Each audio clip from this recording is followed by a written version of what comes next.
Chers amis, nous nous invitons à ces moments de réflexion, mais surtout de communication avec cette lumière qui est déjà autour de chacun de nous. Que nous puissions, dans ces moments, en profiter de cette belle lumière, que nous puissions ouvrir nos cœurs, notre perception et sentir l'immensité de cet amour, de cette bienveillance qui nous invite à grandir, à aimer, à regarder la vie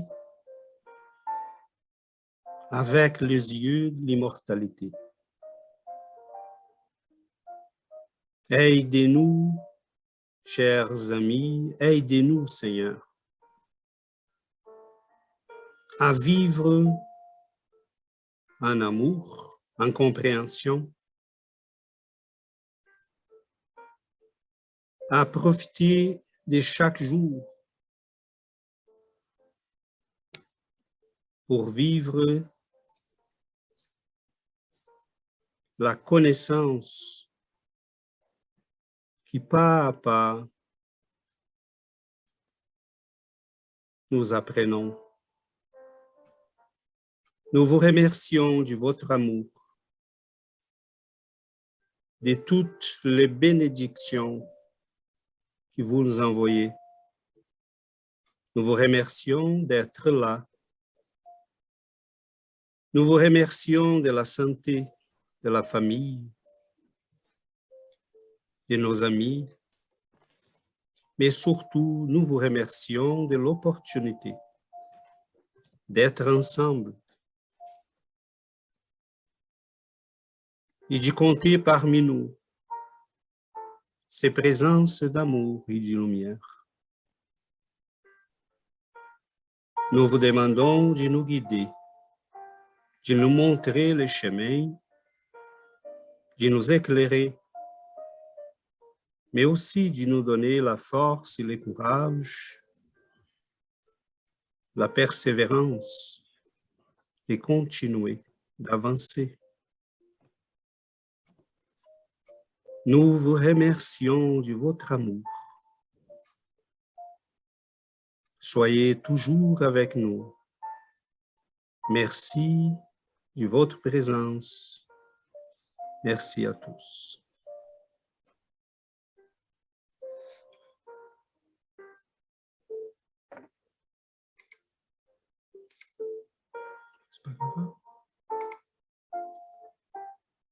Bon. Notre rencontre 67. Est-ce qu'Élise est en mesure de lire le texte aujourd'hui, Élise, s'il te plaît? Oui, bien sûr. Il n'est pas très long, tu peux le lire au complet. Oui, d'accord. Parfait, merci. Donc le thème d'aujourd'hui, le fils prodigue. Donc la brebis perdue. Si l'un de vous a 100 brebis et qu'il en perde une, ne laisse-t-il pas les 99 autres dans le désert pour aller à la recherche de celle qui est perdue jusqu'à ce qu'il la retrouve? Lorsqu'il l'a retrouvée, il la met avec joie sur ses épaules et, de retour à la maison, il appelle ses amis et ses voisins et leur dit « Réjouissez-vous avec moi, car j'ai retrouvé ma brebis qui était perdue. » De même, je vous le dis, il y aura plus de joie dans le ciel pour un seul pécheur qui se répand que pour 99 justes qui n'ont pas besoin de changer d'attitude. Donc le fils prodigue. Il dit encore, un homme avait 2 fils. Le plus jeune dit à son père, « Mon père, donne-moi la part de bien qui doit me revenir. » Et le père leur partagea son bien. Peu de jours après, Le plus jeune fils, ayant tout ramassé, partit pour un pays éloigné où il dissipa son bien en vivant dans la débauche. Lorsqu'il eut tout dépensé, une grande famine survint dans ce pays et il commença à se trouver dans le besoin. Il alla se mettre au service d'un des habitants du pays, qui l'envoya dans ses champs garder les pourceaux. Il aurait bien voulu se rassasier des carouges que mangeaient les pourceaux, mais personne ne lui en donnait. Étant rentré en lui-même, il se dit « Combien de mercenaires chez mon père ont du pain en abondance, et moi ici je meurs de faim. Je me lèverai, j'irai vers mon père, et je lui dirai « Mon père, j'ai péché contre le ciel et contre toi, et je ne suis plus digne d'être appelé ton fils. Traite-moi comme l'un de tes mercenaires. » Et il se leva et alla vers son père. Comme il était encore loin, son père le vit et fut ému de compassion. Il courut se jeter à son cou et le baisa. Le fils lui dit « Mon père, j'ai péché contre le ciel et contre toi. Je ne suis plus digne d'être appelé ton fils. » Mais le père dit à ses serviteurs « Apportez-moi vite la plus belle robe et l'en revêtez. Mettez-lui un anneau au doigt et des souliers aux pieds. Amenez le veau gras et tuez-le. Mangeons et réjouissons-nous. Car mon fils que voici était mort et il est revenu à la vie. Il était perdu et il est retrouvé. » Et ils commencèrent à se réjouir. Or, le fils aîné était dans les champs. Lorsqu'il revint et approcha de la maison, il entendit la musique et les danses. Il appela un des serviteurs et lui demanda ce que c'était. Ce serviteur lui dit « Ton frère est de retour, et parce qu'il l'a retrouvé en bonne santé, ton père a tué le veau gras. » Il se mit en colère et ne voulut pas entrer. Son père sortit et le pria d'entrer. Mais il répondit à son père « Voici, il y a tant d'années que je te sers, sans jamais avoir transgressé tes ordres, et jamais tu ne m'as donné un chevreau pour que je me réjouisse avec mes amis. Et quand ton fils est arrivé, celui qui a mangé ton bien avec des prostituées, c'est pour lui que tu as tué le veau gras. Mon enfant, lui dit le père, tu es toujours avec moi, et tout ce que j'ai est à toi. Mais il fallait bien s'égayer et se réjouir, parce que ton frère que voici était mort, et il est revenu à la vie, parce qu'il était perdu et qu'il est retrouvé. Merci beaucoup, Élise. Bon, pour nos nouveaux amis, j'explique un peu la logique. Je sais que vous avez probablement déjà écouté peut-être une ou deux émissions audio, mais on varie à chaque semaine nos sujets. Donc, évidemment, toujours les œuvres d'Allan Kardec, Léon Denis, Chico Xavier. Et des fois, on profite des connaissances spirites pour interpréter la sagesse des évangiles ou d'autres sources. Hein, ça peut venir là. Demain, on peut avoir un texte de Rumi ou d'autres sages qui puissent nous apporter de la sagesse et nous éclairer. Aujourd'hui, on a un texte classique, mais tout ce qui est classique ailleurs n'est pas nécessairement classique du point de vue spirit, parce que nous avons des clés pour interpréter ces passages, ces textes, qui nos chers amis dans d'autres religions, dans d'autres confessions, ou même philosophies, n'en ont pas. Donc, les clés de l'immortalité, la clé de la réincarnation, de la présence divine dans la vie, dans l'univers, de la communication des esprits, etc., la loi d'action et réaction, et tant d'autres, cela nous permet d'interpréter ces passages, ces messages d'une manière assez différente et qui, je trouve, particulièrement vraiment très profonde, comme on aura peut-être l'occasion d'en confirmer aujourd'hui. On est en face de deux passages qui sont d'une profonde beauté. Et, je mélange là le portugais. Et dans ces cas, il y en a plusieurs, c'est ce qu'on appelle les paraboles de rédemption. qui sont plusieurs, probablement la plus grande, si on peut dire comme ça, c'est celle des fils prodigues. Mais il y en a plusieurs autres petites qu'on appelle les paraboles de rédemption. Et en fait, sont d'une beauté impressionnante parce que ça nous rappelle l'amour de Dieu. Mais personnellement, j'ai fait cette introduction pour vous dire que surtout la parabole du fils prodigue, ça montre l'ampleur de la psychologie de Jésus et comment il était capable de résumer dans une simple histoire tout petite qu'on pourrait lire pour les enfants, mais qu'on pourrait discuter dans un cours de philosophie avancée, comment il était capable de résumer toute l'histoire de l'évolution humaine, au moins pour 90 ou 99% de nous tous. On a peut-être là un 0,01% des fils non prodigues, mais 99% au plus, nous sommes tous d'une certaine manière des fils prodigues. Il n'y a rien dans ces messages-là qui ne touche pas à notre évolution, à des étapes de notre vie, de notre parcours spirituel. La question est, où sommes-nous là? Comment je me trouve là-dedans? À qui Jésus parlait? Quelle est la signification de ces mots? Comment je peux interpréter ma vie et la vie des autres en regardant tout ça? C'est quoi? Quelles sont les étapes des changements qui sont là-dedans? Parce qu'il y en a des étapes là. On a quelqu'un qui quitte la maison, qui est sûr, vraiment très sûr de soi. Donne-moi ma partie, donne-moi ma part, laisse-moi m'en aller, je vais vivre la vie, je vais avoir du plaisir, je vais rester ici, c'est vivre une vie que je ne veux plus, c'est du devoir, c'est de la routine, laisse-moi aller vivre. Et bon, là, on a plusieurs étapes qui vont s'enclencher. Il n'y a rien de moraliste là-dedans.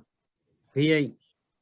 C'est une simple histoire qui peut résumer notre évolution et nous donner des pistes de comment s'y retrouver. Donc, pour les interprétations qu'on va lire dans l'Évangile selon le spiritisme et dans des auteurs comme Emmanuel et d'autres, on verra que là, il y a des moments clés. Donc, j'ai fait une introduction un peu longue, je m'excuse.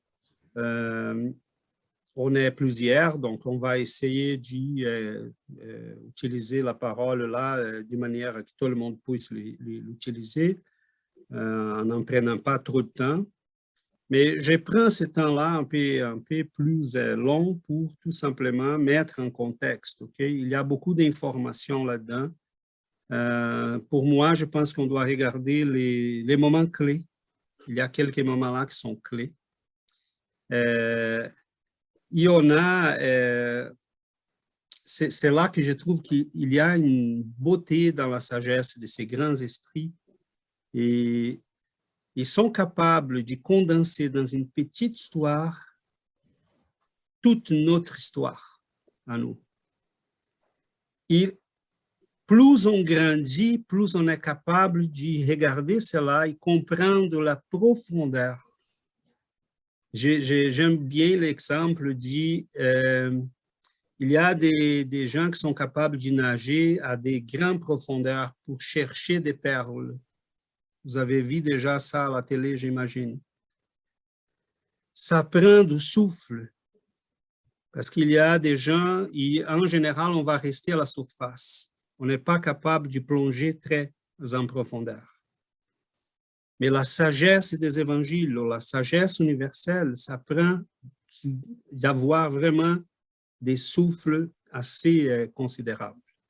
Donc, sommes-nous capables d'aller jusqu'où aujourd'hui dans ces profondeurs-là? Parce qu'il n'y en a rien de moraliste, il n'y a rien de... C'est tout simplement notre histoire à nous. C'est comme si Jésus nous disait, voilà ce que vous êtes, voilà ce qui vous attend, voilà les étapes de votre parcours. Et voilà qu'est-ce que vous devez faire pour revenir à la maison. Donc, je vous lance, je vous ouvre la parole et en espérant que nous puissions aller plus en profondeur dans ces eaux-là.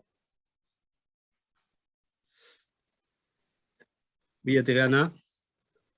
Je pense que pour y revenir à la maison, le plus important, c'est de comprendre nos souffrances, parce que là, c'était arrivé un moment où il souffrait beaucoup, il a souffert beaucoup. Et c'est ça qui arrive avec nous aussi. Normalement, il y a un moment de notre vie où on passe beaucoup de choses et là, on doit voir cette souffrance va nous faire réfléchir et nous faire retrouver ce chemin-là. Mais c'est essentiel d'avoir l'humilité pour dire oui, je n'ai pas fait bien les choses et demander à Dieu, là, dire excusez-moi, je suis comme quoi? Je regrette, je cherchais mes mots en français, je regrette et là, je veux vraiment commencer un chemin différent à partir de maintenant. Je pense que nous, on est ici, c'est sûr que si on est ici, c'est qu'on a passé par là déjà, je pense. Mais il y a une chose qui, moi, je trouve tellement compliquée dans cette histoire, c'est que l'autre fils, il était toujours là, il était toujours sage, il faisait tout ce comme il faut, mais là, dans un moment, il a montré aussi un vice de sa personnalité. Il était jaloux de tout ça. Il a dit, pourquoi l'autre, il revient, et maintenant, il a tout ce que je n'ai pas eu encore, comme des remerciements, Là, ça montre notre vanité aussi.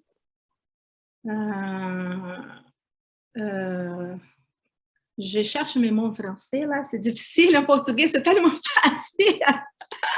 Pas grave. Je ne sais pas si tu as compris, César, pour essayer de dire on a tous compris. Mais on va doucement, on avance. Tu as soulevé là plusieurs points déjà intéressants. Mais on va écouter Shana et après on revient. Merci, Adriana. Oui, bonjour à tous. Ben, en fait, le texte, la partie qui m'a frappée plus, c'était vraiment la partie de son frère. Parce qu'on a tous, je parle pour moi, ok, mais d'habitude, la façon comme j'ai toujours pensé et la façon comme j'étais enlevée, c'est qu'il faut faire la bonne chose. Il faut toujours faire les bonnes choses. Il faut avoir le bon comportement, être les filles, comment dire, exemple, toujours savoir remercier, toujours savoir dire, comme être les bons fils. Donc, et pourquoi que ça me frappe son frère, c'est que c'est comme si lui, il a suivi ces exemples. C'est comme il a toujours voulu être l'exemple. Et je pense que la façon comme le texte me parle, c'est des fois, est-ce que c'est bien ça qu'on doit être? Je pense que l'important, c'est de trouver nous-mêmes, trouver qui nous sommes, assumer qui nous sommes, dans le sens que des fois, on veut être un personnage, on veut représenter, mais c'était pas ça vraiment. C'était pas ça vraiment. Je pense que c'est assumer, même si vous avez des erreurs, même si vous êtes imparfait, mais reconnaître ça, c'est ça que ça vous permet de revenir. C'est ça que ça va vous permettre de un jour dire, j'étais dans les mauvais chemins. Là, je suis le fil prodige parce que je reviens, mais je ne savais pas c'était quoi le chemin. Donc, des fois, c'est dur de voir comment un frère qui a toujours fait des erreurs, qui a toujours n'a pas eu le comportement attendu. Et là, il revient, il a toutes les reconnaissances. Il a les reconnaissances par rapport à cette chemin de revenir, de dire je m'excuse, pardonne-moi, je ne savais pas ce que je faisais, je me suis trompée. Ça, c'est beau. Ça, c'est vraiment beau. Qui vivent en vie où on pense qu'on fait toujours notre bon, on fait toujours ce que les gens attendent, mais on ne sait pas exactement qu'est-ce qu'on fait. On ne comprend pas c'est quoi l'idée du message, c'est quoi vraiment le but, c'est quoi vraiment l'objectif, c'est quoi vraiment la spiritualité, c'est quoi vraiment la sagesse, parce on suit les pas, on juste fait ce que les autres attendent, mais on n'a pas vraiment ça à l'intérieur de nous-mêmes. Et je pense que lorsque son frère, qui a toujours représenté, il voit son frère revenir, il ne comprend pas. Il ne comprend pas. Parce qu'il n'a pas vraiment appris les messages. Il n'a pas vraiment eu la chance de frapper la porte et dire « Oh, j'ai besoin.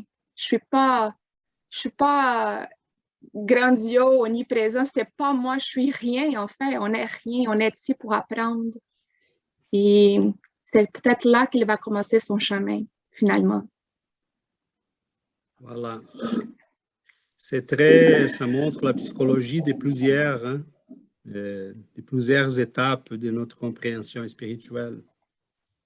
Mais allons-y, je voulais peut-être réagir, mais je vais laisser les mots à Laurent. Tu voulais parler, Laurent? Oui. C'est vrai qu'entre les deux frères, il y a deux compréhensions différentes et ils sont à deux stades différents de leur évolution spirituelle, puisque en fait, on est tous à des degrés tous différents au niveau de la spiritualité. Il y en a qui débutent et il y en a qui sont carrément en pleine conscience. Donc, notre perception du monde dans lequel on est par rapport à tous ces miroirs qu'on va percevoir, c'est-à-dire en souffrant, parce que nous savons tous que notre apprentissage débute par la souffrance, et une souffrance ultime qu'on retrouve chez le premier garçon qui se retrouve démuni de tout et qui a pu à manger. C'est ce qui va déclencher sa compréhension et le fait de revenir vers son père et de comprendre plein de choses. Et donc, il va comprendre que en fait, chaque chose a une conséquence. Et ce que je sème, je récolte. C'est ce on dit dans les lois de conséquences. Et le frère, lui, il est à un autre stade, pas forcément plus avancé que le frère, mais il a aussi un travail à faire sur lui et à comprendre ces choses-là comme le frère a compris en souffrant et en n'ayant plus de pain à manger. Voilà, donc ça, c'est un cheminement. Il devra aussi souffrir pour le comprendre, même s'il n'est pas capable de l'entendre de son père. Parce qu'en fait de compte, la jalousie, comme dans cet état-là, en fait, c'est des manques en nous qu'on doit transcender en amour. Et sans compréhension, on ne peut pas évoluer spirituellement et on ne peut pas, en fait, recevoir ce que l'on attend de la vie. Bon, moi, j'ai une démarche thérapeutique parce que je suis thérapeute, mais en fait, je comprends tous ces effets miroirs et ce qu'on sème, on récolte, etc. Et c'est ce que j'explique justement à tous mes consultants, que chaque chose a une conséquence dans la vie. Et comment on perçoit les choses, ce n'est pas forcément de la manière comment ça se produit. Donc voilà, donc c'est vrai que les aspects spirituels comme Alain Kardec et de grands noms comme Jésus, etc., ça donne des directions, mais encore faut-il comprendre en fait toutes les paroles, je dirais, bibliques, angéliques, qui sont souvent paraphrasées.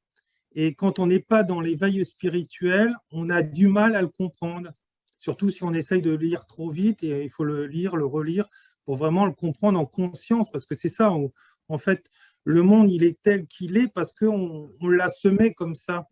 La plupart des êtres humains ont détruit cette humanité qui est complètement déshumanisée, parce que justement, c'est toutes leurs blessures intérieures qui projettent à la face du monde. Et donc, Voilà, donc on récolte ce qu'on sème sur le plan humanitaire.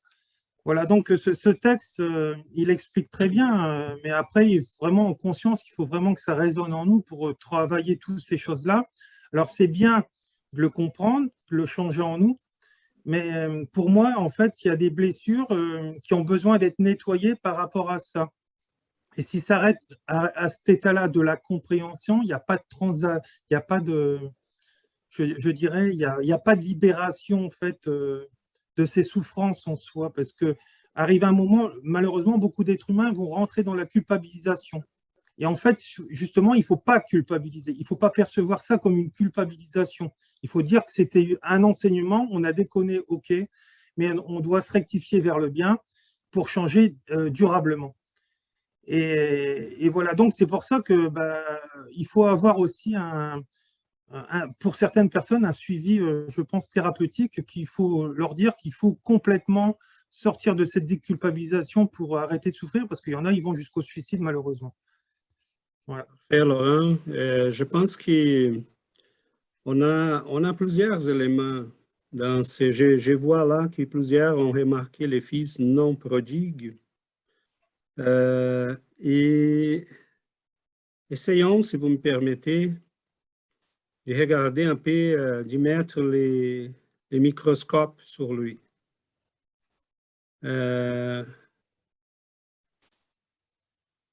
Dieu, il est notre Père à tous, c'est bien. Notre Père à tous. La différence entre ces deux-là, on a quelqu'un qui quitte la maison de Père. Il n'est pas très reconnaissant de tout ce qu'il y avait, mais il le fait en ignorance. Il est jeune et il veut essayer la vie. Il veut voir qu'est-ce qu'il y a ailleurs. Elle n'a rien de mauvais en lui. C'est tout simplement un fils qui dit, mais écoutez, donne-moi ce qui m'appartient et je m'en vais. Cependant, la première chose qu'il n'a pas compris, tout l'appartient. Il est le fils, mais il n'a pas compris ça. Tout ce qui est à son père est à lui, mais il a voulu se séparer de son père. Et à ce moment-là, c'est notre rupture par rapport à Dieu. On se demande toujours où est ce Dieu-là. Mais nous avons quitté. Il est toujours là. Il est toujours là. Et ces fils-là, ils quittent la maison. Est-ce qu'on pourrait faire, on verra qu'au moment qu'il revient, il y a une prise de conscience. Mais qu'est-ce qui arrive, qu'est-ce qui s'y passe entre les moments qu'il quitte et les moments qu'il y a cette prise de conscience? On va y revenir. Cependant, les fils qui restent, qui est là,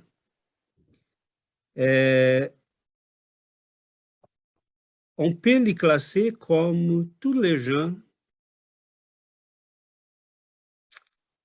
qui sont capables de comprendre les bons investissements. Rester ici, c'est beaucoup mieux. Ce sont des gens intelligents, sont des gens très intelligents, capables d'y voir qu'est-ce qui est mieux, qu'est-ce qui en profite davantage. C'est quoi qui est préférable? Ce sont les gens qui ont déjà vécu assez pour choisir ce qui est moins troublant. Mais sont des gens à la moitié. Dieu ne veut pas un employé. Dieu veut un fils. Et s'il est pris pour avoir ces fils-là, c'est de les perdre. Il préfère les perdre. C'est pour ça que le Père laisse aller. Va-t'en, je te donne tout ce que tu veux. Mais reviens-moi entièrement. Et ce que le Père veut dire à ces fils-là qui restent est, tu n'es pas encore mon fils, pour de vrai. Tu es un employé. Tu as un bon salaire. Tu as du confort. Mais tu n'as pas compris qui je suis pour toi. Et ce fils qui revient, et revient en plénitude, celui-là est mon Père. Celui-là est mon Père. Et maintenant, je n'ai pas le droit d'être traité comme un fils. Donc, je lui demanderai de me traiter comme un employé. Et à ce moment-là, le Père lui dit, non, tu étais mort, mais là, tu es vivant. Tu étais perdu, mais là, tu t'es trouvé. Tu as trouvé toi-même. Ce n'est pas moi qui ai envoyé quelqu'un. C'est toi qui as compris. Donc, on a dans les églises des multitudes de fils non prodigues. Mais Dieu ne veut pas des employés, des bons garçons. Et si le prix pour ça, c'est la chute, c'est aller jusqu'à manger avec les porcs, mais si c'est ça le prix, mon fils, vas-y, mais qu'il t'y revienne pour de vrai. Donc, quand Jésus disait, les prostituées et les voleurs vont vous dépasser, il parlait ça aux pharisiens. Les prostituées et les voleurs vont vous dépasser dans le royaume du Dieu. Ils vont entrer en premier. Et ils n'ont pas compris, ils se sont sentis insultés. Mais quelle est la grande conscience de ces fils-là? Il a compris que son père était son père. Il a compris qui, lui, il était. Mon Dieu, je suis le fils de cet homme-là, des grands pouvoirs, des grandes richesses, et j'ai choisi de vivre comme un rien. Je suis un stupide. Donc, cette différence-là, je pense que Chana l'a soulevé un peu, parce qu'on veut faire ce que les autres attendent de nous, ce que les manuels de bonne manière vont nous recommander, mais ce que Dieu veut, ce n'est pas un cœur à la moitié. C'est pour ça que les grands saints et saintes de l'Église ou de toutes les traditions religieuses vont aimer d'une manière brûlante. Ils vont utiliser ces mots-là. Mon cœur brûle d'amour. Parce que Dieu ne veut pas d'amour à moitié. Il ne veut pas un cœur divisé. Oh, t'es entièrement moi, oh, va-t'en. Je te laisse vivre jusqu'à comprendre. Donc, la psychologie des fils non prodigues m'a toujours étonné aussi. Parce qu'ils sont les bons garçons, mais ils sont surtout ceux qui sont très, très négociants. Et les églises sont pleines de négociants, de bons négociants. C'est la bourgeoisie qui veut trouver sa place au ciel. Dis-moi quoi faire et comment acheter. Mais tu ne vas pas l'acheter. C'est qu'on en a tout laissé, c'est qu'on en a tout perdu, qu'on comprend notre richesse. Mais ces gens-là ne sont pas prêts à perdre quoi que ce soit. Donc, désolé du temps que ça a pris. Parce que, oui, Uri. Ne dis jamais désolé, c'est ça, c'est toujours très enrichissant tout ce que tu nous partages. J'avais vu aussi ce texte-là aussi d'une façon très, très globale, très générale, comme tu as dit, tu sais, l'histoire de notre vie, de notre incarnation. Et une chose qui m'avait marqué, c'est sûr que, tu sais, tous les biens célestes, tu sais, comme tu dis, et on était toujours chez notre Père, nous savons tout. Dieu nous a tout donné, toutes ses richesses, nous a donné l'intelligence, le raisonnement, la volonté, la foi pour pouvoir rester à ses côtés puis suivre le bon chemin. Mais malgré tout ça, ça nous prend ces expériences-là, ça nous prend sortir de ces conforts-là pour expérimenter nous-mêmes, hein, pour faire les erreurs qu'on a besoin pour nous ramener sur le bon chemin. Hein. Et une autre chose que je pensais beaucoup dans les deux paraboles, qu'est-ce qui nous montre que Dieu ne nous laisse jamais perdu. Il va toujours nous ramener à la maison. Hein? On n'est jamais abandonné dans les tourbillons, dans la tempête de nos passions, de nos vices, de nos mauvais comportements. Tu sais? C'est par l'expérience qu'on apprend, mais on a toujours l'aide. Il nous ramène toujours, il nous laisse, même s'il faut laisser les autres qui ont déjà appris pour aller nous chercher, il va toujours les faire. Donc, c'est un grand réconfort pour nous tous que je pensais que c'était, comme tu dis, les fils désobéissantes. On est la majorité, la grande majorité de l'humanité. On fait partie de ces gens-là. C'est intéressant, Yuri, parce que qu'est-ce qu'on pourrait dire à ces fils-là quand ils étaient en route, en train de s'éloigner de la maison? Est-ce qu'il y aurait quelque chose capable de les convaincre? Je pense pas. Oui, Laurence. Je réactive mon micro. Oui, pardon, Yuri, parce qu'en fait, tu voulais peut-être répondre. J'attendrai. En fait, je pense qu'il y a, enfin, peut-être je me trompe, hein, mais à mon avis, il n'y avait rien qu'on puisse dire à ce fils. Il avait décidé de partir. Donc, de toute façon, il fallait le laisser faire ses expériences. Et en fait, depuis le début, je vous écoute tous et ça me fait penser cette parabole finalement à l'histoire de l'humanité tout entière parce que on a tous été créés ignorants. On est parti esprit libre et ignorant pour faire nos expériences. Et justement, on a été envoyé sur la Terre, donc on est né du Père, mais on a été envoyé ailleurs pour vivre nos expériences. Et c'est justement, on est loin de la maison. Et il faut ressentir ce besoin par l'expérience, par le vécu de cette envie de rentrer à la maison. Quand elle se fait suffisamment forte, on fait ce qu'il faut pour pouvoir y revenir. C'est ce qu'a fait le fils. Il est revenu et ce qu'il a gagné, le fils prodigue, ce qu'il a gagné, c'est déjà l'humilité. Il est revenu en demandant à son père, donc son père lui dit, bah non, effectivement, ce que tu disais tout à l'heure, César, c'est maintenant que tu es véritablement mon fils parce que tu as compris, au moment où il revient, humble.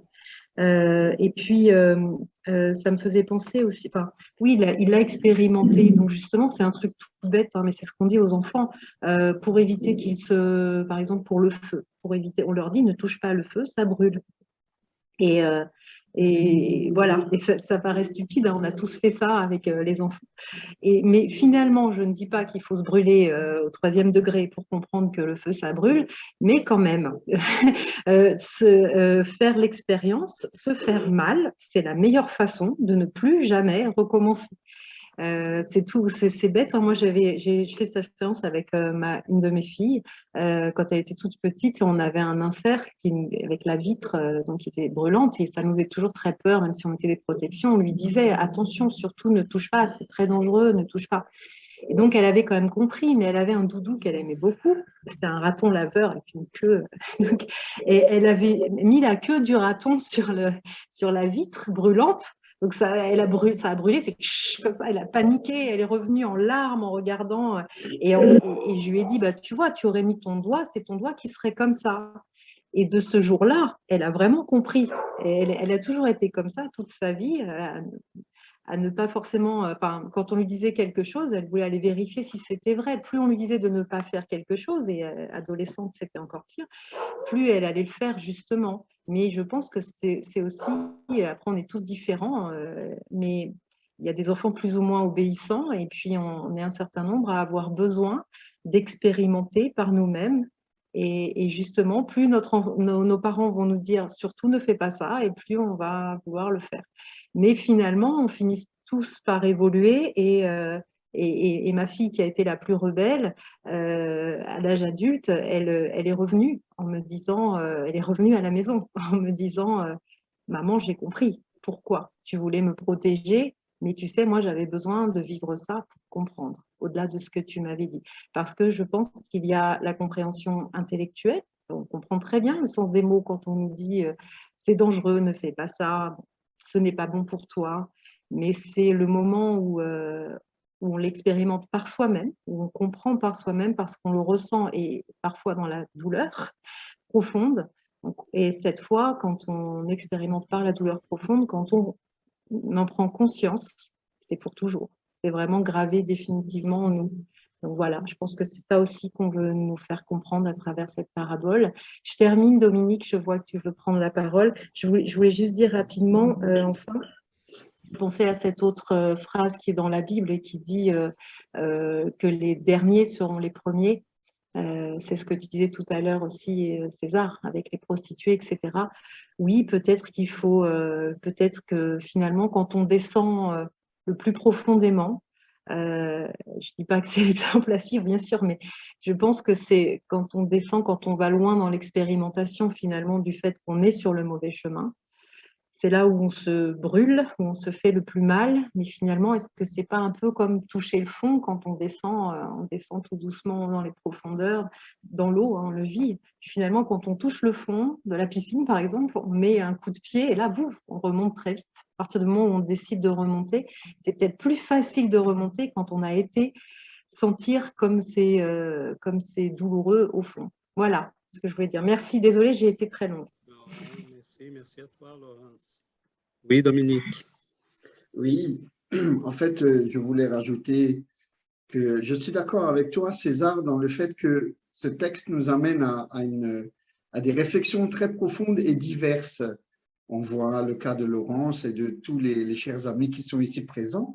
Moi, je voulais rajouter que ça a éveillé en moi la pensée que nous sommes tous des brebis et que nous sommes en quête de ces vertus que nous parle le spiritisme, qu'il faut les acquérir, que c'est la véritable mission que l'on a en venant s'incarner sur Terre, et que forcément, on s'est retrouvé, on se retrouve dans cet aphorisme que nous explique Luc, que nous sommes des brebis égarées et que notre Père céleste nous ramènera toujours sur le bon chemin, mais qu'il faut qu'on passe, comme Léon Denis a dit, que la souffrance est l'aiguillon de l'évolution. Donc, l'aiguillon de la souffrance nous fera évoluer. Et je suis tout à fait d'accord avec lui, dans ce sens que si on expérimente un chemin qui est parfois boueux, qui est parfois dangereux, ou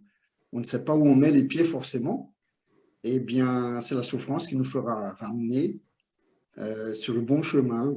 Et cette conscience, je voulais rajouter que, étant un élève spirit, comme nous tous, à des degrés différents d'évolution, c'est très fort parce que le but en fait, le message que délivre le Père, c'est le pardon vis-à-vis de son Fils. Et comme notre Père céleste nous pardonne à tous, toutes les erreurs qu'on fait encore actuellement, je trouve que ce texte est très profond dans ce sens-là. Voilà, c'est tout ce que je voulais dire. Merci Dominique. Oui, Shana? Excuse-moi, je ne vais pas m'allonger beaucoup. Je vais juste ajouter une petite chose parce que ça me fait penser la peur. La peur, c'est ça que ça nous fait être des négociateurs, des bons négociateurs. Parce qu'on a tellement peur de l'échec, peur de se tromper, peur de la douleur, que c'est là qu'on négocie. On veut l'éviter à tout coup. Et pourquoi que Dieu nous pardonne? Parce qu'il sait que la peur, c'est humain. Parce que ceux qui n'ont pas peur, c'est ceux qui sont vraiment mettre sa vie dans les mains de Dieu, ont de la confiance. C'est quoi la foi? La confiance. Avoir de la confiance dans la vie en disant, je peux souffrir, je peux me tromper, je peux avoir un échec, mais je ne suis pas toute seule. Je fais confiance à la vie, je fais confiance au chemin qui m'est donné. Je vais avec courage, je vais voir qu'est-ce que ça va arriver. Et je pense que c'est ça, c'est la peur qui nous fait que des fois, on ne veut pas aller en profondeur parce qu'on veut l'éviter. Mais sans qu'on a vraiment faire face à elle, c'est là qu'on se retrouve. C'est juste ça que je voulais parler. Tu viens, mais tu as très bien fait de prendre la parole parce que là, tu m'as beaucoup aidé, Shana, parce que je trouve ces gars-là très antipathiques. Et tu viens m'aider à l'aimer un petit peu. Merci énormément. Parce que moi, je suis tout cœur dans mes choses, OK? Je peux aller à l'abîme, mais j'ai levé par vraiment 100%, par la moitié. Si je reviens à 100% aussi. Et je l'ai trouvé en négociant. Il m'est vraiment antipathique. Mais là, tu viens m'aider énormément parce que je commence à penser aussi à sa psychologie profonde. C'est ça, il y avait probablement peur. Peur d'essayer, peur de se mettre au désabri, hein, peur de s'exposer. Et on a tout ça. Donc, des fois, on essaye vraiment de négocier avec la vie pour rester confortable. Donc, c'est aussi un peu nous tous. Merci, Shannon, parce que tu viens là de me faire aimer ces fils-là aussi. Oui, Sébastien. Donc, moi, je voulais juste conter une petite histoire drôle par rapport à ce que Laurence elle a dit. Ça m'a fait rappeler que moi, quand j'étais petit, de 4-5 ans, ma mère elle me disait toujours « Hey, va pas là, monte pas là, c'est dangereux. » Puis pour moi, ça n'avait aucun sens parce que je ne connaissais pas le danger. Puis moi, je disais à ma mère, mais je veux connaître le danger, je veux savoir qu'est-ce qu'il y a là. Ça n'avait aucun sens d'avoir peur de quelque chose que je ne connaissais pas. Alors, ça m'a fait penser à ce que Laurence elle a dit. Bon, ça a donné que j'ai presque brûlé la maison. Je me suis fait plein de choses, mais j'ai appris par la douleur. Je suis un morceau maintenant. Pas par les conseils de tes parents, c'est par ton expérience que c'est ça qu'ils ont fait dans la vie. Cette expérience-là, des fois, elle est fondamentale parce qu'on ne peut pas vraiment, c'est comme, je ne me souviens pas, c'est quelqu'un a dit, c'est Laurence, il y a la compréhension intellectuelle qui, oui, je comprends bien les mots, la séquence des mots, mais qu'est-ce que cela veut dire vraiment pour moi? Et il y a dans la psychologie, ce qui m'étonne beaucoup aussi, c'est qu'à un moment donné, les fils prodigues, il a commencé à souffrir. Et il y avait cette souffrance-là, ça commence parce qu'à un moment donné, l'argent est fini. Il n'a plus ses amis. Parce que tant qu'il y avait de l'argent pour les grandes fêtes, tout le monde était là. Là, ça vient la solitude, mais il continue son chemin. Je ne reviens pas. Donc, à un moment donné, l'argent n'était plus là. À un moment donné, la famine est venue dans la région. Et ce qui lui était resté, c'était d'être s'occuper des porcs. Il voulait même manger ce que les porcs mangeaient, mais même ça n'était pas accessible. Donc, combien de temps il est passé là? Rien ne nous a dit. Et c'est là que ça me fait toujours réfléchir de combien de souffrances avons-nous besoin. Parce que très souvent, on est en souffrance et on dit « Enlève-moi, s'il te plaît, cette souffrance. » Et oui, des fois, on va trouver des amis qui vont nous aider. Les bons esprits vont nous aider, vont nous envoyer quelqu'un. Et on enlève les fardeaux. Mais c'est comme une personne qui a une plaie et qui a des mouches autour. On enlève les mouches, mais ce n'est pas les mouches le problème. Le problème, c'est la plaie. Fais-tu guérir la plaie? Oui, je ne vais plus souffrir. Donc, tu dois faire ça, ça et ça, et on va t'aider. Ah non, mais ça, c'est difficile. Donc, jusqu'où on veut vraiment s'en sortir? Jusqu'où les pères peuvent vraiment nous aider? Est-ce qu'on pourrait envoyer quelqu'un et ramener ces garçons-là à force? Ils n'auraient jamais compris, jamais accepté. Ça allait renforcer son désir de continuer dans les mauvais chemins. Donc, ce que les pères veulent, c'est qu'on s'y rend cette conscience-là qu'il était rendu. Il a compris. À un moment donné, il s'était rendu compte, il dit, mais qu'est-ce que j'ai fait ici, Seigneur? Qu'est-ce que j'ai fait? C'est quoi qui se passe avec moi? Je suis fou. Mais est-ce que les chemins à la maison étaient faciles? Il n'avait plus d'amis, il n'avait plus d'argent, il n'avait plus de santé. Il était épuisé. Ça faisait très longtemps qu'il ne mangeait pas bien. Est-ce que les chemins Le retour à la maison est facile? Non, n'est jamais facile. Et c'est pour ça que les gens, là encore, vont avoir peur, Shana. Parce qu'on est rendu aux profondeurs, comme Laurence a dit, mais on ne veut pas donner les coups et remonter. Donc, il y a des hommes qui vont passer des siècles là, révoltés, perdus. Et tout ce qui s'apprend, la distance entre nous et la maison, c'est une prise de conscience. C'est moi qui m'y a fait mal. Il faut que je change. Parce qu'en général, nos problèmes vont venir comme conséquence de nos choix. Et comment Dieu peut il nous donne toute la liberté. Ça, c'est merveilleux. On n'est pas demi-libre. On est 100% libre. Mais notre Père a attaché à la liberté la loi d'action et réaction. Tu peux décider ce que tu veux, tu peux faire ce que tu veux, tu peux choisir ce que tu veux, mais tu dois vivre avec les conséquences. Et ça pour les biens et pour les mal.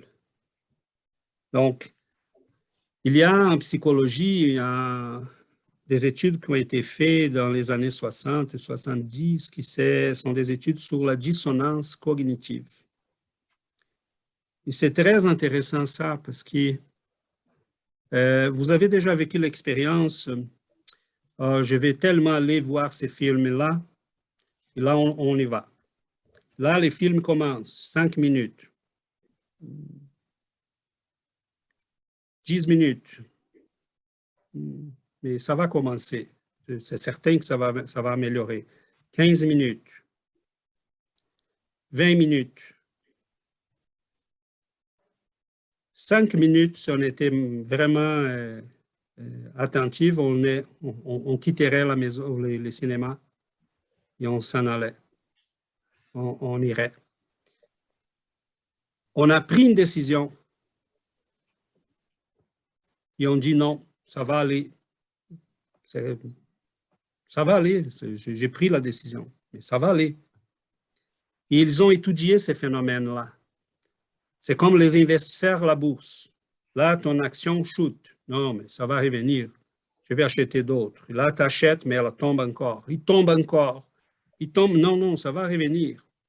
Non, non, ça va s'améliorer. Il ne s'améliore jamais. On perd tout l'argent. C'est parce qu'on s'attache à nos choix.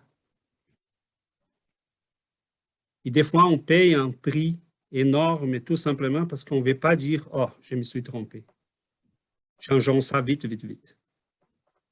Donc, c'est impressionnant parce que vous savez jusqu'où peut aller la dissonance cognitive. La dissonance cognitive, c'est quand on remarque que quelque chose qu'on a choisi et on a fait contrarie nos valeurs, nos mondes intimes, notre conscience. L'extrême de la dissonance cognitive, c'est quand on change, parce que l'inconfort est tellement grand, mais tellement grand en ce qu'on a fait et notre conscience, qu'à force de ne plus être capable d'admettre que je me suis trompé, il faut que je refasse le chemin, on change nos valeurs. Ça s'adapte. Je ne peux plus changer la réalité de toutes les bêtises que j'ai faites. Bon, je peux, mais ça prend énormément d'énergie. Et pour être encore attaché à ma décision, je dis non, ce n'est pas moi qui me trompe, c'est le monde. Ça n'a rien de mauvais à faire ça. Ça n'a rien de mauvais de continuer dans ce chemin. Tout le monde le fait.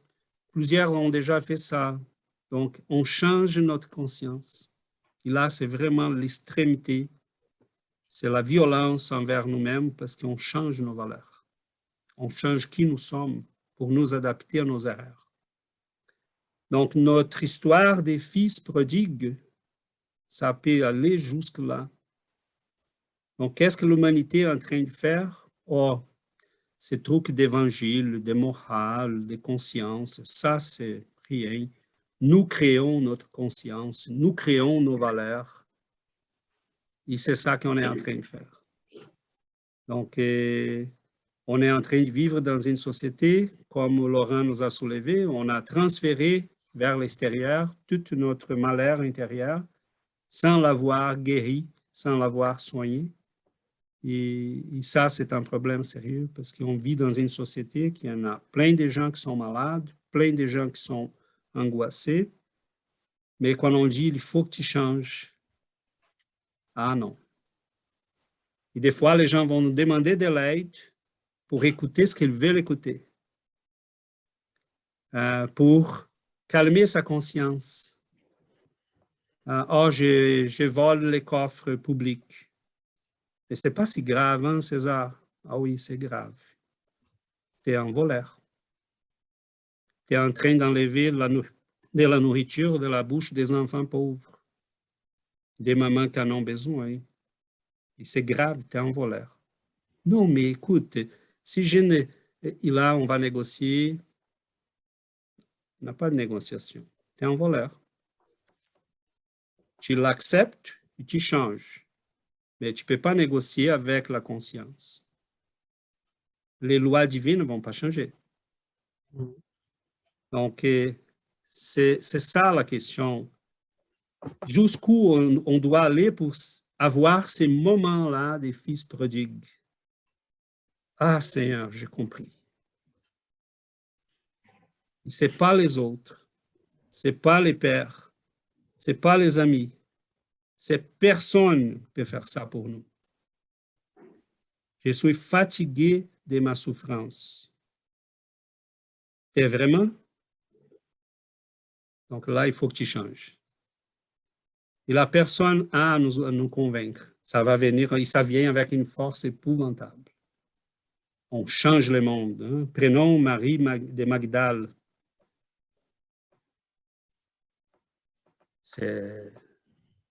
C'est une femme riche, qui avait du pouvoir, qui était belle, qui avait des amis, qui avait du plaisir, mais qui était angoissée, qui était attristée, qui était dans les malheurs, qui n'était pas bien. Et quand elle rencontre Jésus, elle dit, c'est ça. Qui peut arrêter cette femme-là? Personne.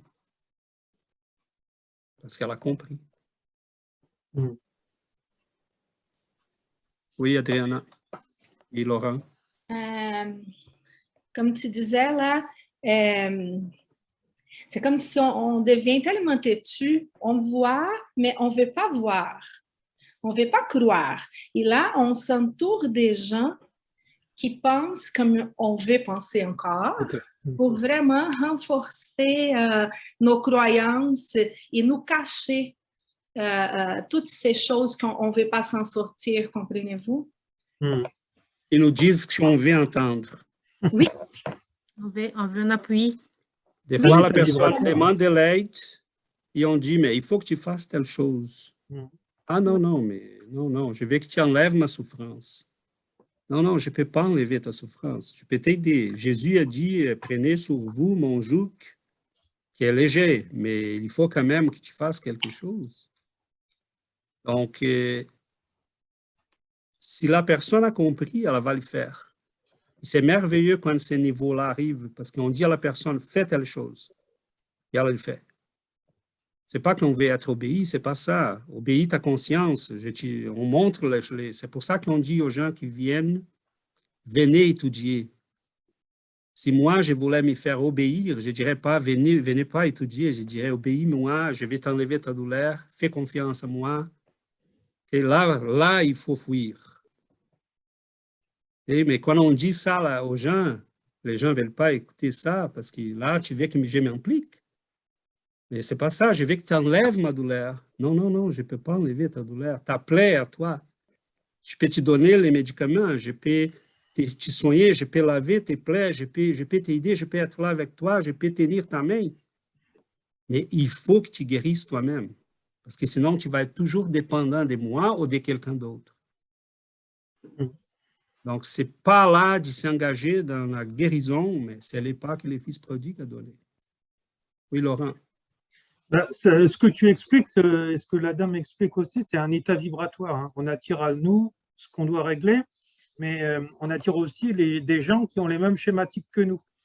Donc, quand on ne veut pas changer, on attire souvent, on entend les femmes demander, par exemple, là je prends l'exemple des femmes, mais il y a aussi pour les hommes, mais quand on demande conseil dans le couple, souvent les femmes demandent conseil là où ça ne va pas, avec des gens que ça ne va pas déjà dans leur couple, pour se conforter en fait dans leurs blessures.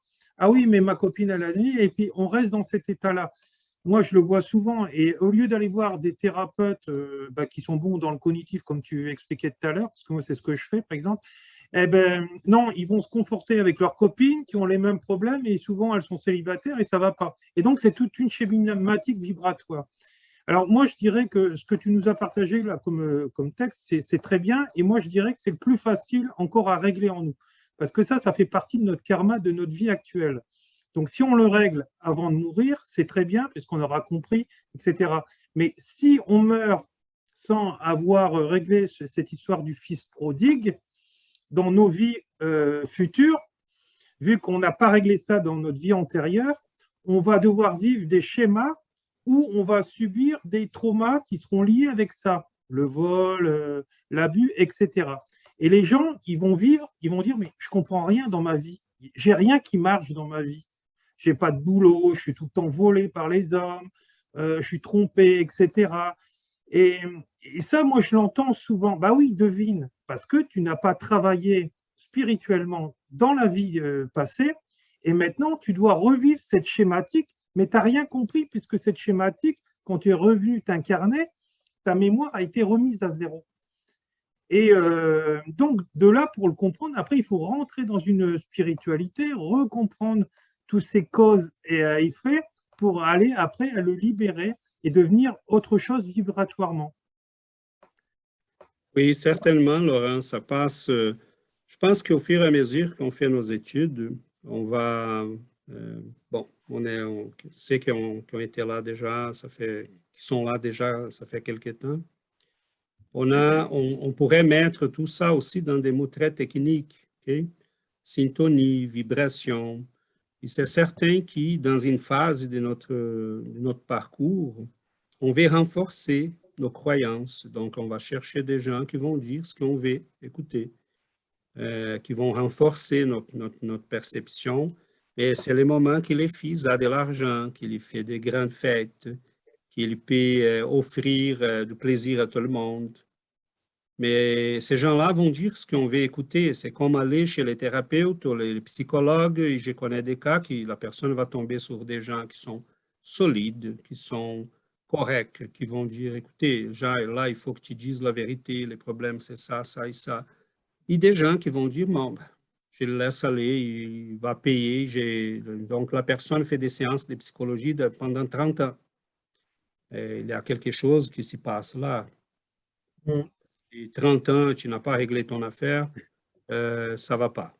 Donc, qu'est-ce que le spiritisme nous fait? On peut chercher un thérapeute, on peut chercher un médecin, on peut chercher dans une urgence quelqu'un qui va nous aider. C'est certain. Et le chemin qu'on offre ici, c'est prenez le temps d'étudier. Prenez le temps de comprendre toutes ces choses-là. Donne-toi la chance. Combien de fois on se donne l'opportunité d'une heure par semaine pour s'approfondir dans la connaissance de nous-mêmes. Donc, à ce moment-là, ce que le spiritisme nous offre, c'est compréhension, connaissance et autonomie. Parce que je peux être autonome, même au point de chercher un thérapeute pour dire, ben là, pour ces bouts-là de chemin, j'ai besoin de quelqu'un pour m'aider, pour me faire voir. Et la majorité des gens veulent que quelqu'un porte son poids. Et on peut lui faire un amour pour quelqu'un qu'on voit qui est engagé. Mais on ne peut pas porter le poids des autres. Et c'est pour ça que, pour plusieurs, c'est plus confortable de payer 30 ans de séances, parce que là, bon, je paye, il va porter pour moi ces poids. Ce n'est pas des critiques. Non. On aime tout le monde. Je pense que tout le monde veut se débarrasser de la souffrance. Mais ce que nous offrons dans le spiritisme, c'est il faut que tu puisses comprendre. Et en comprenant que tu puisses changer. et en changeant, que tu puisses retrouver le bonheur, mais en autonomie. Tu seras plus dépendant des personnes parce que le processus de guérison intérieure va venir de ta profonde compréhension de toi-même. Comment tout cela, comment tu dois changer ta vie, comprendre qui tu es, aimer à toi-même parce qu'on est rendu là, on est ce qu'on est. Et on voit, hein, les pères n'a dit un mot. Et quand le fils revient, qu'est-ce qu'il fait? Il l'a jugé, il a établi un tribunal, il a demandé des comptes, il a fêté. T'es de retour, mon fils. Et personne t'a imposé ça. Donc Dieu, il ne juge pas, il veut qu'on soit capable de comprendre. C'est tout. Tu as compris, tu as changé, tu es libre. Et ces fils-là, Dieu sait, ça c'est vrai. Ces fils-là, maintenant, il est là. Il va rester pour toujours. Là, il a tout compris. Hein? Et c'est pour ça qu'on voit des gens comme Chico Xavier. Chico, voici mon auto, je te donne. Et là, il prenait la clé, il donnait à quelqu'un d'autre. Voici, Chico, ma ferme. Là, je n'exagère pas. Hein? Il y a plusieurs personnes qui sont décédées qui ont légué en testament à Chico des fermes, des appartements, des maisons. Il a tout donné. Il était complètement libre. Personne ne m'y possède. Il a tout donné. Jésus était quoi? Presque un mendiant. Les fils de l'homme n'ont même une pierre pour reposer la tête. Tout simplement parce qu'il possédait tout. C'est comme les fils. Et tu m'as demandé ta part, mais tu n'as pas de part. Comme ça, je n'ai pas de part, mais ça, tout appartient. C'est tout à toi. Pourquoi tu me demandes un morceau? Mais il n'avait pas compris. Donc, quand il revient, il sait qu'il n'a besoin de porter quoi que ce soit parce que toutes les choses l'appartiennent. Cet homme-là qui n'avait même une pierre pour reposer la tête, guérissait les aveugles, guérissait les lépreux. Mais c'est qui ne possédait rien? C'est là la question. Okay? Il possédait à soi-même, il connaissait les lois divines, il connaissait les mécanismes de la nature. Il était capable de guérir un lépreux. Vous imaginez ça? Hein? Donc, et cela s'était répandu parmi tous ceux qui l'y suivaient. Et là, je parle de la tradition chrétienne, évidemment, parce que je connais plus ou moins d'autres. Chez le bouddhisme, chez l'islamisme, mais tous les grands hommes d'amour, de charité, ont été capables de faire cela. Padre Pio, pour ne pas parler de Chico, hein, il y a une fille qui est allée le voir, elle était aveugle. Ça, c'était les années 60, hein, ce n'est pas 2000 avant. Elle n'avait pas l'iris. Et elle a quitté l'église en voyant. Donc, tu dis, qu'est-ce qui se passe là? Donc, ces gens-là ont tout laissé, possédaient rien. Ils voulaient rien. Ils avaient tout. Donc, c'est quand on est complètement dépossédé, quand on n'a plus peur, comme Oshana disait, on va s'y rendre là un jour. Mais pour l'instant, on a peur, on veut négocier, on est un mélange de ces deux fils-là, en fait. Mais ça va aller, je pense que l'amour de ces pères-là, je pense que c'est ce qui nous manque. Et c'est ça que nous avons de plus en plus envie de revenir à la maison. C'est cet amour-là qui nous manque. On a envie d'y retourner à la maison. On a envie embrasser nos pères, notre Père. Et cet amour-là, c'est ce qui nous manque. Mais il nous attend. Il n'aura pas de jugements, il n'aura pas de sentences, il n'aura pas de récriminations. Il y aura tout simplement quelqu'un qui nous ouvre les bras et il dit, viens mon enfant, t'es à nouveau à la maison. Donc on a un chemin à faire et je crois qu'on le fait déjà. En étant ici, on fait ce chemin. Bon, je m'emporte toujours, Seigneur. Mais le temps file et je pense qu'on arrive à la fin. Si on a un dernier mot de quelqu'un, sinon, je vais demander à Yuri. Oui, Laurent? Ton micro? Je disais qu'il y a beaucoup de gens qui savent ce qui ne va pas dans leur vie, comme tu disais tout à l'heure, mais qui ne le changent pas. Toi, et c'est ça là où c'est le plus dommage. Après, il y a d'autres aspects aussi où les gens, certaines personnes attirent par exemple des alcooliques dans leur vie. Je prends le style de l'alcoolique, mais eux ne boivent pas d'alcool, tu vois. Et là, tu ne peux pas leur demander de changer puisqu'ils ne boivent pas. Et c'est là où il y a une autre mesure spirituelle à prendre en compte pour ce changement. Et puis, pour terminer, je voulais te dire, moi, je suis allé dans les cliniques spirituelles au Brésil, j'ai eu cette chance-là. Et c'est vrai qu'il y a des très, très, très grands guérisseurs.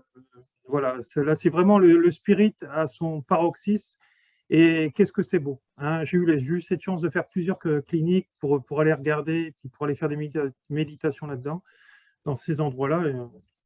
Voilà, et c'est, il y a une autre dimension qu'on n'a pas à nous en Europe, vous ne l'avez peut-être pas au Canada non plus, mais c'est vrai que l'Amérique du Sud, pour ça, elle est bien fournie. Voilà. Et nous, en Europe, on ne l'a pas non plus. Ça. Mais c'est vrai qu'on attend beaucoup trop la baguette magique du guérisseur sans vouloir changer. Et c'est là où ça ne peut pas marcher. Alors, c'est vrai qu'il y a des guérisons miraculeuses qui se produisent, ça existe, hein, on l'a vu dans différents endroits dans le monde. Mais il faut que ça soit toujours suivi d'une compréhension et d'un changement de soi, en fait, ce que tu sèmes, tu récoltes, etc. Pour justement être dans la transcendance de l'être et incarner vraiment le divin qui est en nous, sur cette terre, avant de remonter là-haut. Voilà. Merci, Laurent. Et oui, on vient d'une tradition, mais c'est spécial, ça. On aura l'occasion d'en parler davantage, probablement dans d'autres rencontres. Et seulement pour vous faire une précision, c'est intéressant parce qu'on va retrouver la douleur humaine est partout. On comprend ça, la douleur est partout. Les gens sont en souffrance et on veut se débarrasser de la souffrance. C'est naturel. Cependant, je viens d'une histoire de formation en spiritisme qui très tôt on a appris avec des gens qui nous ont très bien formés qu'il n'y en a pas de guérison s'il n'y en a pas de changement, s'il n'y en a pas de compréhension, s'il n'y en a pas vraiment de prise de conscience. Et on a ajouté dans notre centre spirit au Brésil, on avait là un centre spirit qui était très mouvementé. Mais les grands mouvements, on avait des moments pour la transmission d'énergie, on avait les réunions médiumniques, mais les conférences publiques, on avait 300 personnes, 350. Mais tout le monde comprenait qu'on rentrait dans ces centres-là, que les moments les plus importants, c'était les samedis soirs, on avait les études, le dimanche matin, quand on avait les études pour les jeunes. Et au milieu de la semaine, on avait une étude aussi, une autre étude. Donc, les samedis, on avait 5, 6 classes remplies de gens parce qu'on était capable de communiquer, que l'autonomie vient de la compréhension. L'étude est fondamentale. Parce qu'un guérisseur peut nous enlever la douleur pendant quelques jours. Mais elle va revenir. si on a compris, si on a eu cette prise de conscience-là, on n'aura plus besoin de guérisseurs. Nous deviendrons nous-mêmes des guérisseurs. Et des fois, notre douleur n'est pas un malheur, c'est une invitation au changement.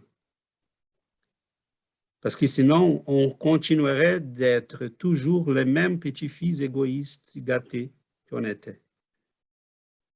Donc, Dieu nous donne la bénédiction de la douleur. C'est sa manière à lui de nous dire « Je t'aime encore ». Parce que si je ne t'aimais pas, je te laisserais y aller. La douleur, c'est une invitation. Il y en a plusieurs d'entre nous qui ont transformé sa douleur en mission et en amour. Donc, c'est ça qu'on cherche ici. Et je crois qu'on est dans un chemin qui n'est pas pour beaucoup de monde. Parce que c'est pas vraiment, on n'a pas vraiment beaucoup de gens qui veulent cette compréhension profonde et travailler sur soi-même.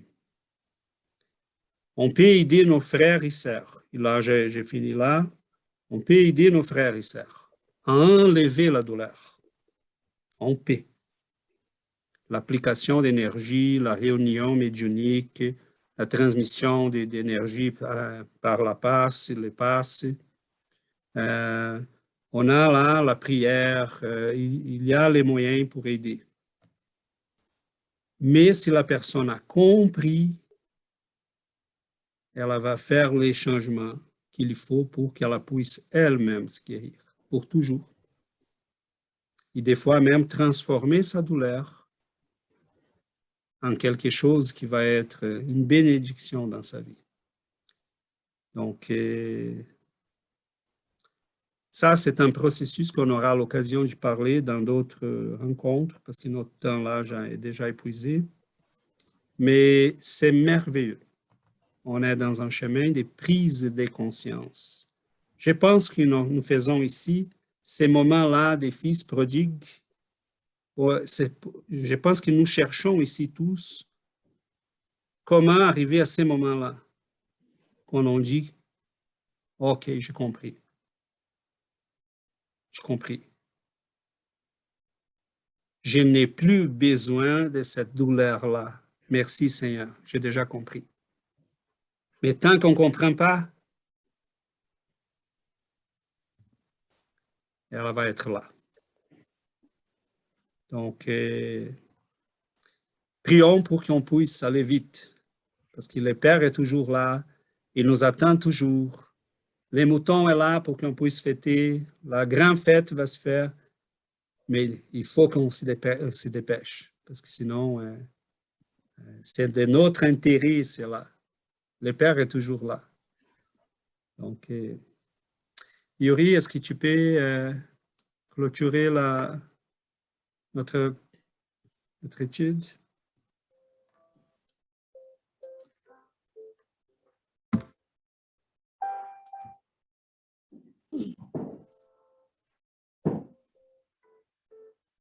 Notre Père, nous vous remercions, Seigneur, pour votre amour infini, pour votre patience inépuisable, pour votre grande miséricorde. Par cette prière, Seigneur, nous remercions l'opportunité de cette vie, de ce nouveau départ. Merci, Seigneur, pour votre Fils aimé, pour nos amis spirituels, qu'avec tant d'amour, nous guide et prend soin de nous. Notre Père, gardez-nous près de vous. Nous ne voulons plus quitter le chemin. Nous voulons être ces enfants reconnaissants, aimants et libres. Libres, Seigneur, de la confusion, de l'illusion. Nous sommes fatigués, Père. de vivre dans l'obscurité, dans l'ignorance et dans la peur. Aide-nous, Seigneur, à enlever à jamais les voiles de l'orgueil et de l'égoïsme qui obscurcit encore nos âmes et nos cœurs. Vous nous avez montré, Père, que tout se rénove, que tout se corrige, que tout se transforme. Aidez-nous, Seigneur, guidez-nous pas.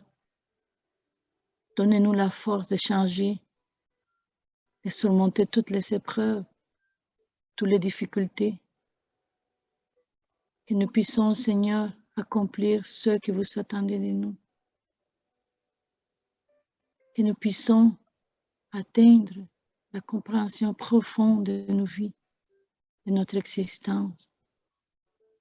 Apprenez-nous, Père, à apprécier la vie, à valoriser vos bénédictions et à mériter votre amour. Merci, Seigneur, parce que vous avez toujours laissé la porte ouverte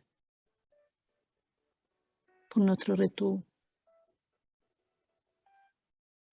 Merci, Seigneur, pour l'opportunité d'aimer, de servir, l'opportunité de l'étude, l'opportunité d'aider et de prospérer. Nous vous demandons, Seigneur, pour tous nos frères et sœurs qui sont dans l'obscurité, tous ceux qui ont décidé de s'éloigner de vous, tous ceux, Seigneur, qui ont choisi la voie du mal. Soyez présents dans ce cœur, dans nos vies, et nous tous. Merci, Père. Merci, Seigneur Jésus. Merci, chers amis spirituels. Merci d'intercéder toujours auprès de notre Père pour nous.